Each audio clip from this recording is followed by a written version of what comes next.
Hola, el tema de hoy es la organización del material genético. Toda la vida comenzó en la era precámbrica. Las primeras células eran procarióticas, o sea, que su material genético estaba separado del resto de las células. Estas células obtenían energía y nutrientes de moléculas orgánicas de su entorno. Las primeras células eran bacterias primitivas. Al multiplicarse estas bacterias debieron consumir todas las moléculas orgánicas producidas por la síntesis proteica. Pero lo que les faltaba para hacer células completas eran moléculas energéticas. Y ahora un video con lo ya mencionado. Parece que el universo empezó de la nada a partir de una gigantesca explosión. Y toda la materia se dispersó a gran velocidad, dando lugar a los elementos químicos, las estrellas y los planetas. En la Tierra el hidrógeno se juntó con el oxígeno y formó el agua. Y en el agua surgieron las primeras moléculas, hasta que apareció una muy especial. Era capaz de copiarse a sí misma, y alguien la llamó gen replicador. Pero la Tierra es limitada y redonda. No podían existir infinitas moléculas replicándose y replicándose. Afortunadamente, las moléculas replicadoras muchas veces se replicaban con algún defectillo. Y precisamente ese defectillo explica la evolución. Algunas moléculas eran más eficaces que otras. Aparecieron así las moléculas complejas. Y después los organismos como las células, las bacterias, las plantas, los insectos más gordos, los piececillos, los reptiles y crocodilos, habichuchos, mamíferos y toda clase de bichos, así subiendo la escala de la evolución hasta llegar a los homínidos. Pero algunos sistemas eran más eficaces que otros. Los dinosaurios, por ejemplo, fueron sistemas muy eficaces y duraron millones de años, hasta que dejaron de ser eficaces en su replicación y ¡caput! Se extinguieron. Hoy en día los sistemas más eficaces parecen ser los insectos y los mamíferos. Y dentro de estos, los humanos, que somos muchos y estamos por todas partes. Cada uno de nosotros es un sistema que replica una sola molécula de ADN. O mejor dicho, media, porque nuestros hijos llevan media molécula nuestra y media de otro que a su vez ellos compartirán con otro humano.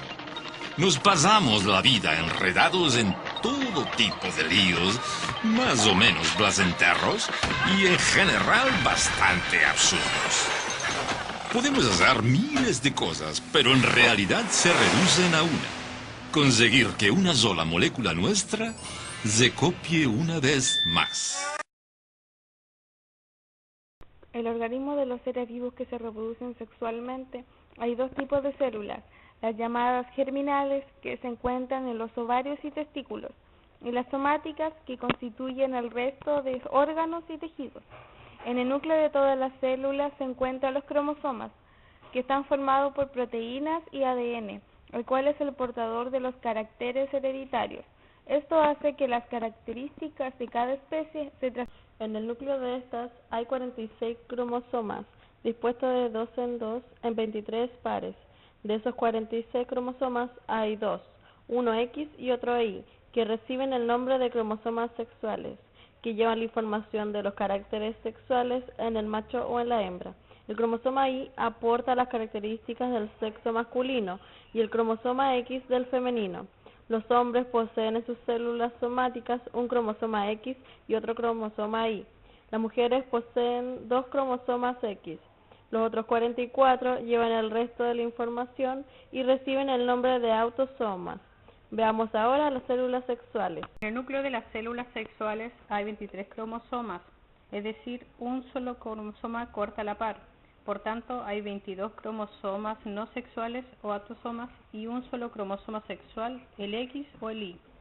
Al fusionarse un espermatozoide y un óvulo, resulta una célula que tiene al par completo de todos los cromosomas, formándose así una célula con toda la dotación, 46 cromosomas, de que depende que el nuevo ser sea hombre o mujer. Como hemos visto, el carácter sexual masculino o femenino está determinado por los cromosomas X e Y. El óvulo siempre lleva un cromosoma X, el espermatozoide puede llevar el cromosoma X o bien el cromosoma Y.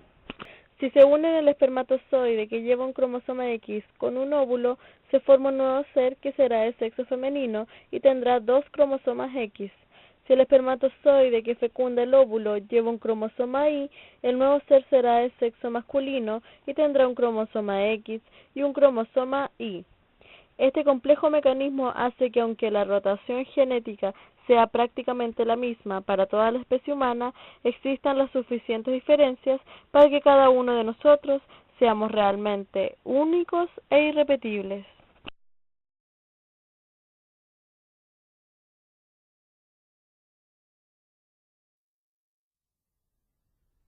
Ba ba ba ba banana, ba ba ba ba banana, oh ba ba ba ba banana, potato, ba ba banana, ba banana, tocali no potato, lica ni malo manica no tica, ba banana, yo plano fu, la pano no tu, ma banana, la camo pitala no banana, ba banana, potato.